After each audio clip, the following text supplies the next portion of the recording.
Le CIUE de la Charente et son espace conseil France Rénov présentent comprendre le déphasage thermique.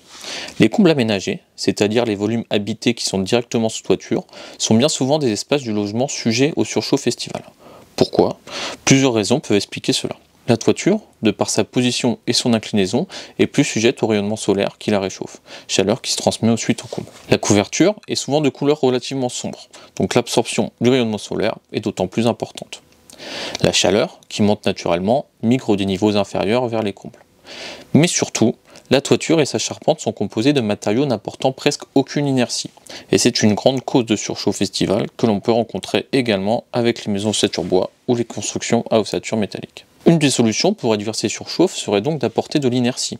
Mais comme vu lors d'une précédente vidéo sur l'inertie, seuls certains matériaux lourds et en grande quantité vont permettre d'apporter une grande quantité d'inertie. Et la charpente ne supporterait pas une telle charge. Alors que faire? Isoler? Bien sûr, il faut isoler sa toiture pour protéger du froid en hiver, mais l'isolation des rampants de toiture n'est en principe pas en capacité d'améliorer considérablement le confort thermique estival des combles, ou du moins relativement peu. En effet, le rôle de l'isolation est de ralentir le transfert de chaleur. Mais ralentir ne veut pas dire stopper. La chaleur finit quand même par rentrer dans les combles et cette chaleur va s'accumuler pour devenir rapidement insupportable. Sauf si les combles sont climatisés, mais climatisés à un coût. En revanche, si l'on fait le choix d'isolant avec la plus grande capacité thermique volumique possible, ce qui caractérise l'inertie, alors on peut arriver à un bon compromis. Plus la capacité thermique volumique de l'isolant est élevée, plus celui-ci pourra absorber de chaleur. Que se passe-t-il alors? Eh bien, lorsque le soleil est haut, vers midi par exemple, qu'il rayonne fortement sur la toiture et qu'en même temps la température extérieure environnante augmente, un important transfert de chaleur s'engage. Cette chaleur va traverser la couverture puis l'isolation.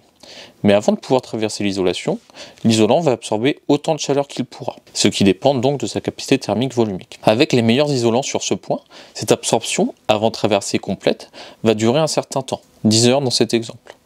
Ainsi, lorsque l'isolation ne peut plus absorber de chaleur car complètement chargé et qu'il va commencer à se décharger dans les combles, il est 22 heures et la température extérieure est redescendue. L'isolant va alors pouvoir également se décharger en chaleur vers l'extérieur. C'est autant de chaleur qui ne rentre pas dans les combles.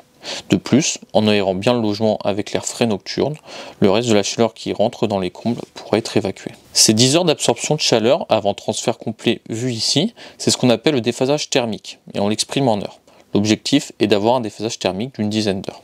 Si on a en revanche un isolant qui n'apporte qu'un déphasage d'environ 3-4 heures, comme c'est le cas de la majorité des isolants mis en œuvre en toiture, le résultat sera bien différent.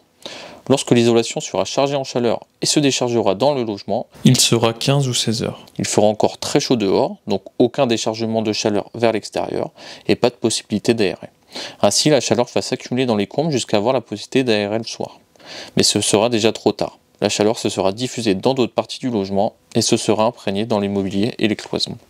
Pour choisir un isolant qui apporte suffisamment d'inertie pour avoir un déphasage d'au moins une dizaine d'heures, il faut regarder sa densité et sa capacité thermique massique. Il faut que la multiplication de ces deux valeurs, qui donnent la capacité thermique volumique, soit d'au moins 150 000, avec 20 cm d'épaisseur d'isolant. Plus l'on augmente l'épaisseur de l'isolant, plus l'on pourra revoir à la baisse la capacité thermique volumique de cet isolant.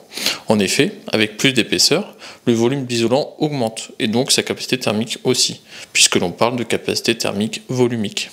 Avec 30 cm d'isolant par exemple, on peut se contenter d'un isolant avec une capacité thermique volumique de 80 000. Pour plus d'informations sur le déphasage thermique ou sur la rénovation de l'habitat, n'hésitez pas à contacter le CIUE de la Charente. Merci.